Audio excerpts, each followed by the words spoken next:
اهلا وسهلا بيكم معايا في قناتكم طارق ميرو. ازيكم عاملين ايه؟ يا رب تكونوا بخير دايما. النهارده ان شاء الله هنفتح مع بعض الكروت. مين الشخص اللي بيراقبك في السر وانت ما تعرفش؟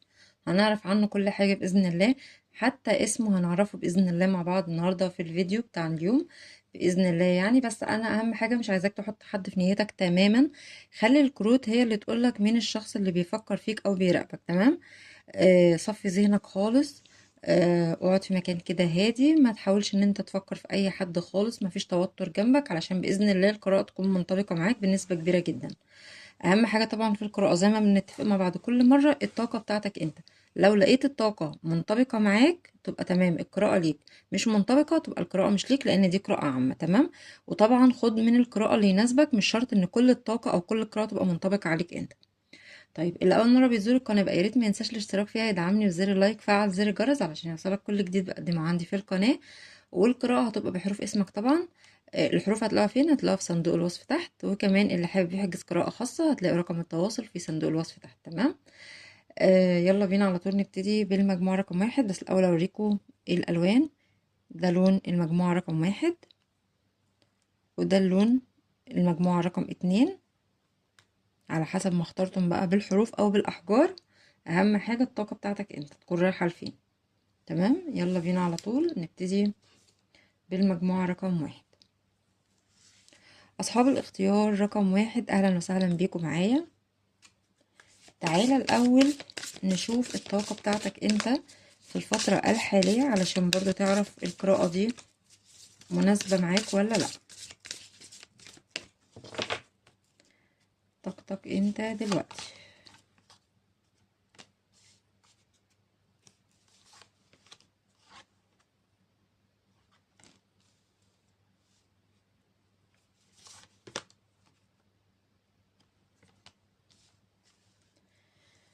طيب انا شايفاك ان انت بتراقب حد في الفترة الحالية، والحد دوت شاغل تفكيرك جدا، بس زي كأنك بتراقبه وانت متضايق. يعني ممكن يكون الشخص دوت عمل فيك حاجة مضايقاك جدا جدا.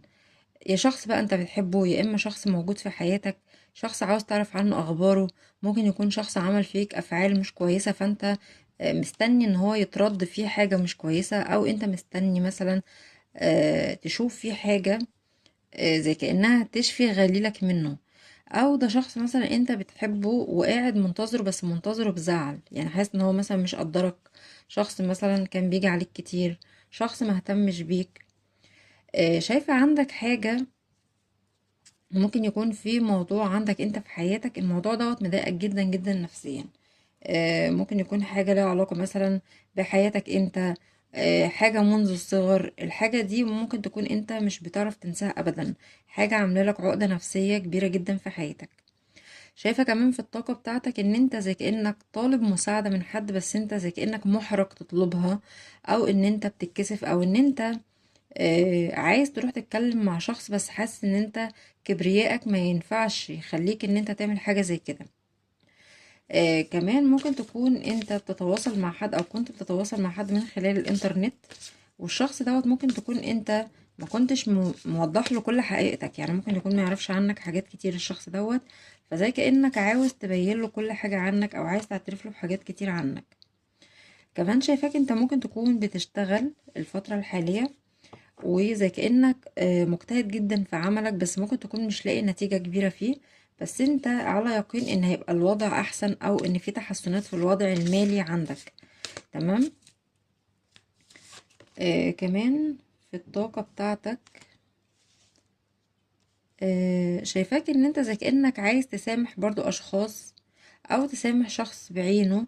الشخص دوت ممكن يكون كان عزيز على قلبك، بس هو مهتمش مقدرش. انت زي كأنك بتحط له مبررات لحاجات كتير هو كان بيعملها فيك كمان. تمام؟ ممكن كمان تكون انت بتتذكر له مواقف الشخص دوت، فبتقول ان الشخص دوت كان وافي معايا، او ان هو كان بيحبني.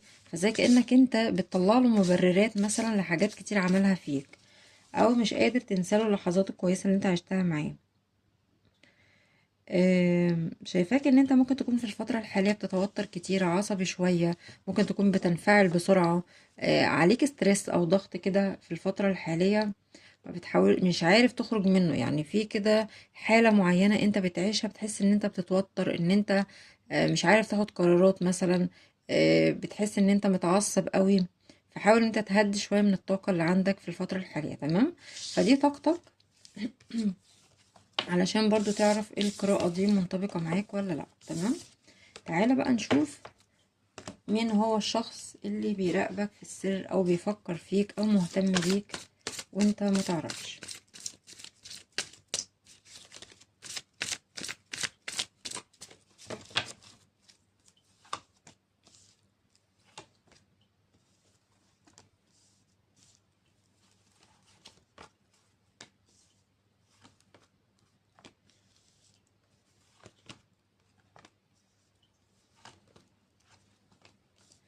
مين هو الشخص اللي بيراقبك في السر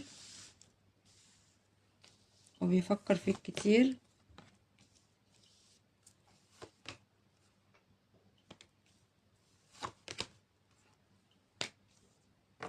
طيب، الشخص دوت انا شايفاه ان هو ممكن يكون شخص يا اما مختلف عنك، يا اما شخص مثلا وسيم في الشكل. فيعني هو شايف نفسه ان هو مثلا ملفت للانتباه، او هو عارف نفسه ان مثلا عليه اقبال وعليه مثلا ناس بتحبه كتير. فيعني شخص زي كأنه معتز بنفسه قوي. تمام. الشخص دوت ممكن يكون صراحة بيدخل في علاقات كتير، او ان هو دخل في علاقات كتير في السابق. الشخص دوت شايفاه ان هو شخص يعني اللي هو ايه، شخص ذكي جدا، وبيعرف ان هو ازاي مثلا لو بيشتغل بيعرف ازاي يجيب القرش، وشخص ناصح.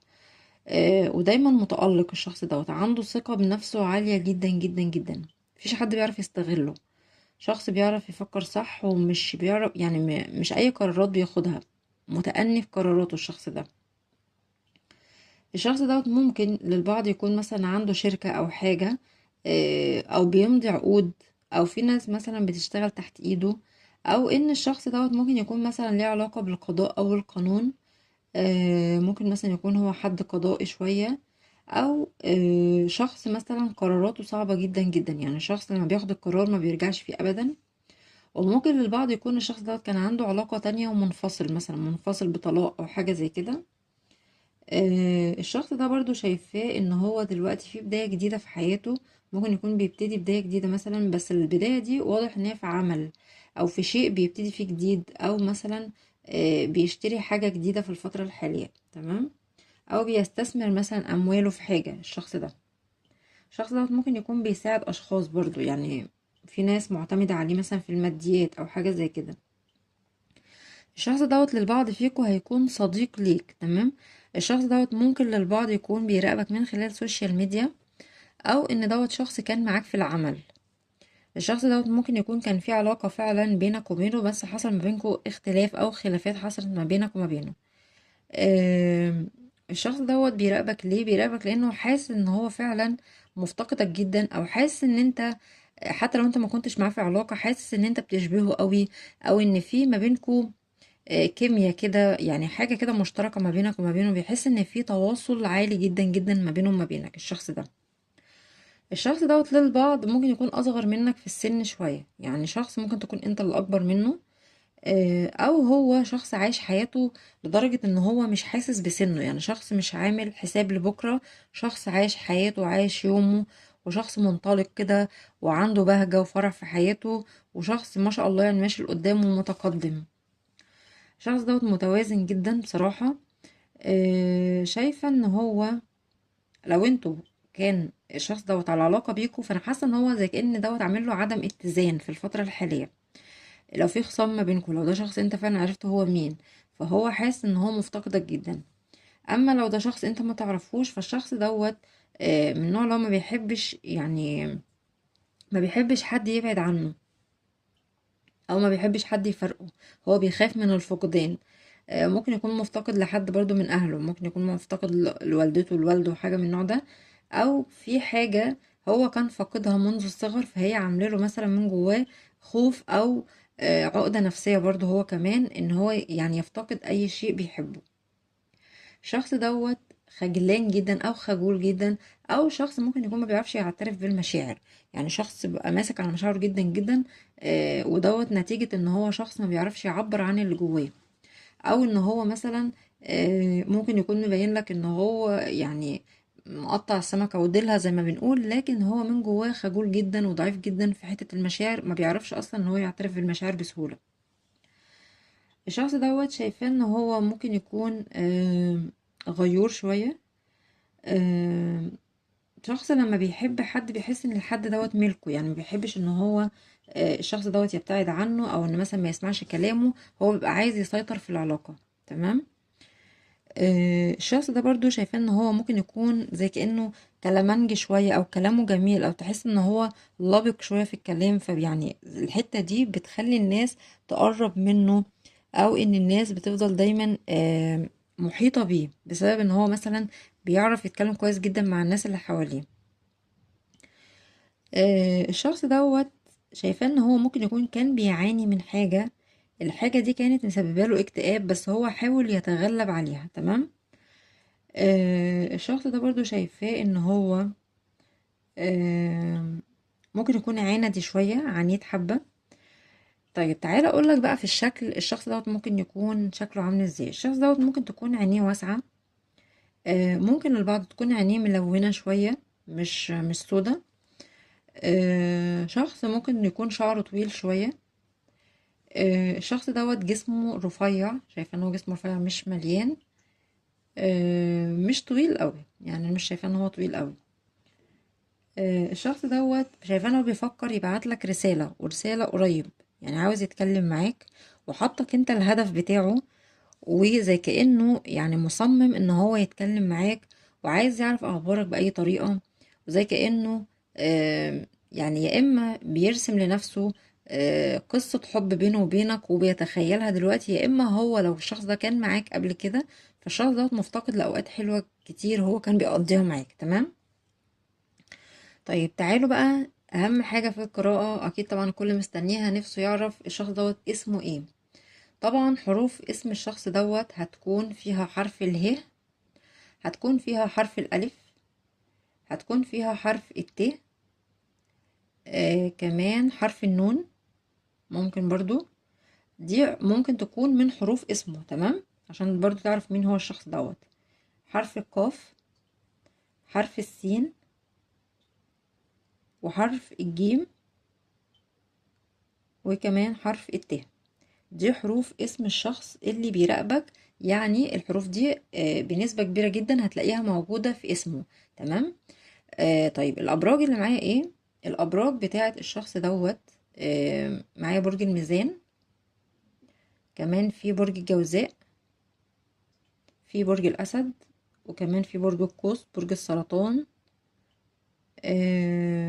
وفي برج الثور، وبرج الجدي، وكمان برج العذراء موجود برضو في القراءة. دي الابراج اللي موجوده معايا. وطب الابراج بتاعتك انت ايه؟ لان ما شفناش ابراجك. انت ممكن تكون برج الدلو، برج الجدي، برج الحمل، وبرج الاسد. دي برضو ابراجك انت. تمام. فلحد هنا بتكون انتهت القراءة رقم 1، فانا بشكركم جدا جدا. اصحاب الاختيار رقم 2، اهلا وسهلا بيكم معايا على حسب ما اخترتم بالحروف او بالالوان. اهلا وسهلا بيكم. تعالى نشوف الطاقة بتاعتك انت علشان برضو تعرف القراءة دي منطبقة معاك ولا لا. طيب طاقتك انت ايه في الفترة الحالية؟ انت واضح ان انت محبط شوية، عندك هدف عايز تحققه لكنك انت محبط، وساعات انت اللي بتأخر نفسك بنفسك. على فكرة خلي بالك، حاطط هدف لحياتك بس انت اللي ممكن تكون خايف تاخد قرارات، بس خلاص زي كأنك دلوقتي بتاخد القرار او هتاخد القرار خلاص. طيب هقولك على حاجة. ممكن تكون انت بتحب حد وشايف ان الشخص دوت ما بيحبكش، او انت بتقول لنفسك ان الشخص ده عمره ما هيتغير، هيفضل زي ما هو كده معاه. او ممكن تكون انت مرتبط في علاقة وشايف ان العلاقة دي مش مناسبة ليك، وان هي علاقة لازم تخرج منها، وان انت حاطط حد تاني في حياتك وعامله هدف ليك، وزي كأنك بتخطط للعلاقة دي بطريقة فظيعة جدا، سواء بقى كان في حد في حياتك غيره او ما كانش، فانت بتخطط للعلاقة دي، وزي كأنك حاطط العلاقة دي هدف في حياتك واللي مصمم ان انت توصل لها. او انت عايز تشتغل حاجة جديدة او عايز تجيب حاجة جديدة او عايز تعمل عمل جديد، لكنك انت بتحط له اهداف وبتعمل خطط ليه، وزي كأنك خلاص في الوقت الحالي بتاخد القرار ان انت هتاخد اول خطوة في الشيء اللي انت عمال تفكر فيه كتير. شايفاك كمان ان انت عندك تفاؤل على الشيء الجديد اللي انت عايز تعمله دوت، وان انت متوقع من الشيء الجديد ده حاجة كويسة جدا جدا هتحصل في حياتك، او حاجة هتغير حياتك. شايفة في الطاقة بتاعتك ان انت يا اما حد عملي جدا جدا، يا اما حد عنيد شوية. ممكن تكون بتعند شوية، او يعني زي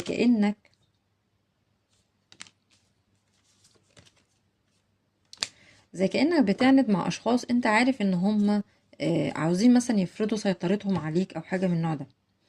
شايفة كمان في الطاقة بتاعتك ان انت مستني تحقيق العدل في حياتك. ممكن تكون انت اتظلمت في حياتك ومستني كارما تحصل في حياتك ان هي ترد لك حقك من اشخاص ظلموك او من اشخاص جم عليك، او مثلا قاعد منتظر شخص بعينه تشوف الشخص دوت هيحصل فيه ايه، او ان انت مثلا مستني مثلا مبلغ مالي يجيلك، فحاسس ان دوت العدل ليك، ان فلوسك دي ترجع لك، او انت ليك حقوق عند حد مثلا.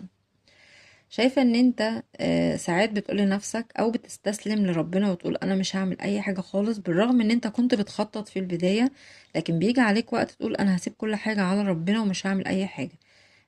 بس طبعا حلو ان انت يعني ترمي حمولك على ربنا، وان انت برضو تخطط لحياتك. يعني النقطتين مع بعض كويسين، ان انت تخطط وترمي حمولك على ربنا. تمام. ما تفضلش واقف في مكانك، يعني حاول ان انت تتحرك لو فعلا في حاجة كويسة المفروض تعملها. انت ممكن تكون محطوط تحت وضع اختبار دلوقتي، او ان انت بتمر بتجربة صعبة جدا، ممكن تكون يعني ما مرتش عليك في حياتك كلها. انت حاسس ان انت بتعدي دلوقتي بوقت صعب جدا في حياتك، لكن انت منتظر تغيير قوي جدا هيحصل في حياتك، وبإذن الله يحصل ان شاء الله. يعني يكون عندك تغيرات في حياتك قريب جدا. اللي انا شايفاه من الطاقة بتاعتك ان انت مستني تغيير، ومستني، ممكن تكون مستني اموال برضو، مستني ان انت، او حاطط هدف يعني بعينه في حياتك ان انت عاوز توصل له باي طريقه. تمام. الهدف ده بقى ممكن يكون شخص، ممكن يكون عمل، ممكن يكون منزل جديد عاوز تجيبه مثلا، حاجه من النوع ده، او ان انت تخرج من علاقه مثلا سيئه وتروح لعلاقه تانية انت حاططها هدف في حياتك. طيب تعالى بقى نشوف، بسم الله كده، قول بسم الله، ونشوف مين الشخص اللي بيراقب فيك في السر، او بيفكر فيك، او مشغول بيك. حطها تحت اي مسمى، بس المهم نعرف هو مين. يا سيدي، ده حد بيكرش عليك قوي الشخص ده، معجب بيه جدا.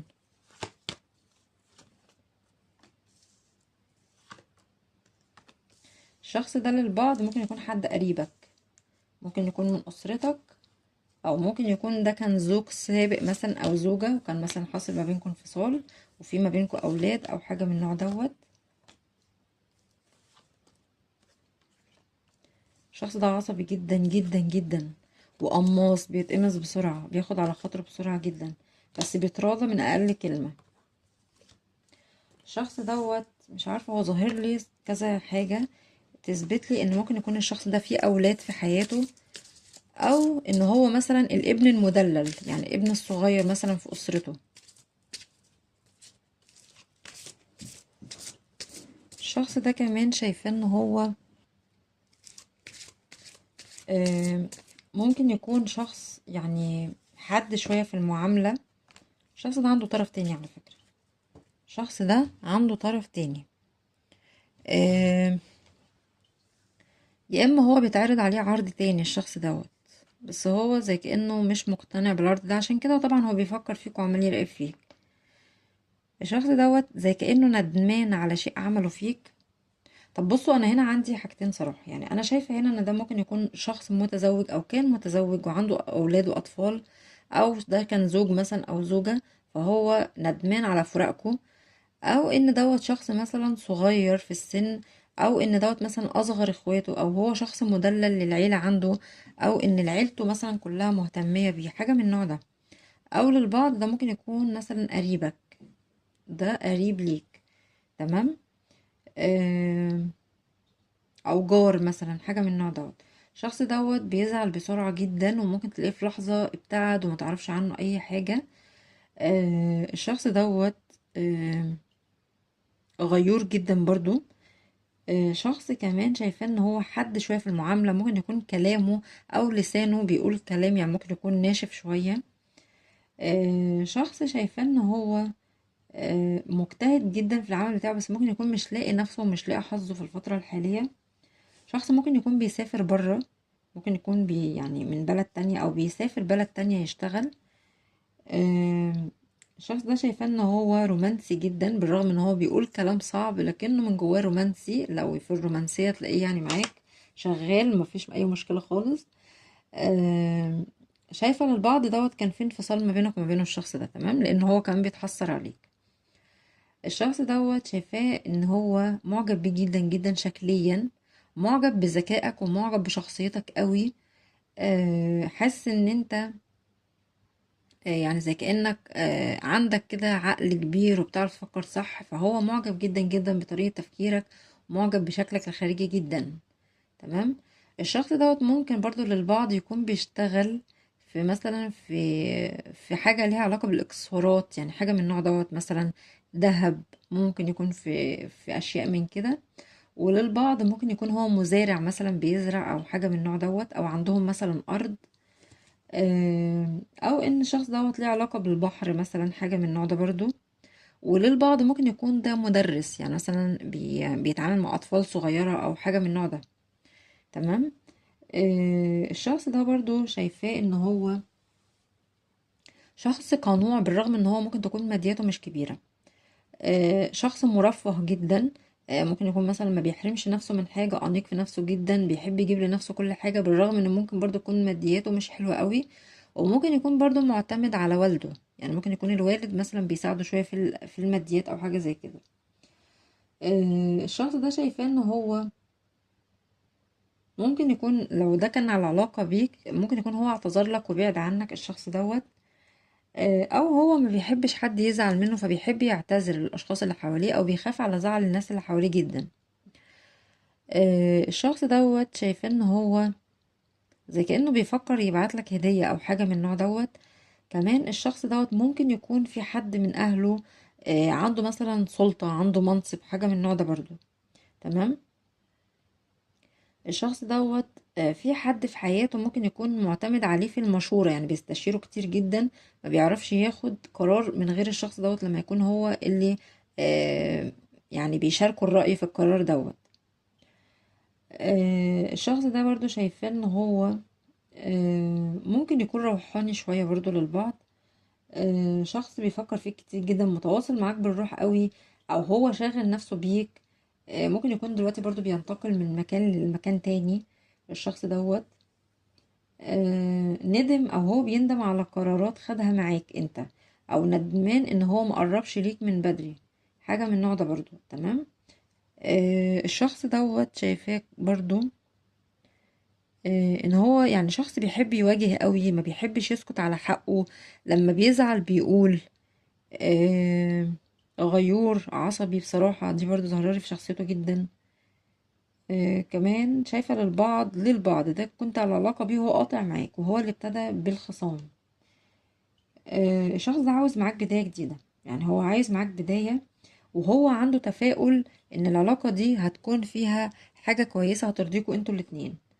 شخص كمان شايفاه حر طليق، ممكن يكون بينطلق كتير جدا، ما عندوش اي قيود عليه، بيسافر بيخرج كتير، عنده اصدقاء كتير الشخص دوت.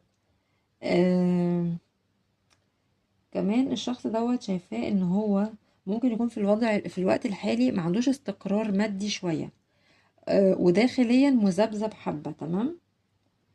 الشخص ده بيحب ان الاشخاص اللي حواليه يهتموا بيه كتير، بيحب الاهتمام بطريقة فظيعة جدا.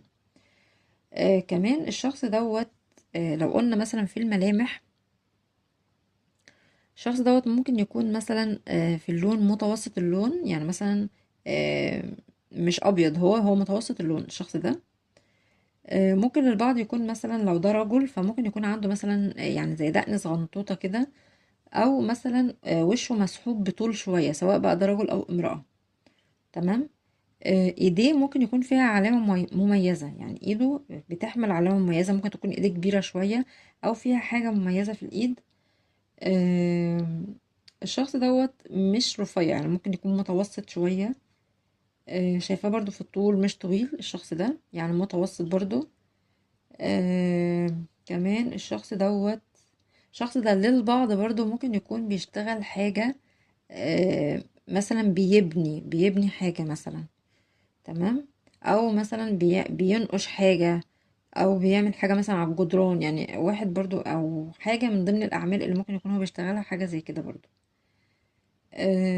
طيب تعالى بقى ناخد الحتة المهمة اللي مستنينا طبعا في القراءة، ونشوف اسم الشخص دوت. ايه حروف اسم الشخص دوت؟ تمام. الشخص دوت من ضمن اسمه هتبقى حروف اسمه فيها حرف السين، حرف الدال، حرف الس، وحرف الألف. دي من ضمن حروف اسمه. حرف الحاء، حرف الجيم، حرف الواو، وحرف اللام ممكن برضو يكون موجود في اسمه. تمام. دي حروف اسم الشخص اللي بيراقب فيك. مش شرط طبعا الحروف كلها تبقى من اسمه، لكن شوف ايه اللي ممكن يكون من اسمه موجود في الحروف دي. تمام. طيب ايه الابراج اللي موجودة معاه؟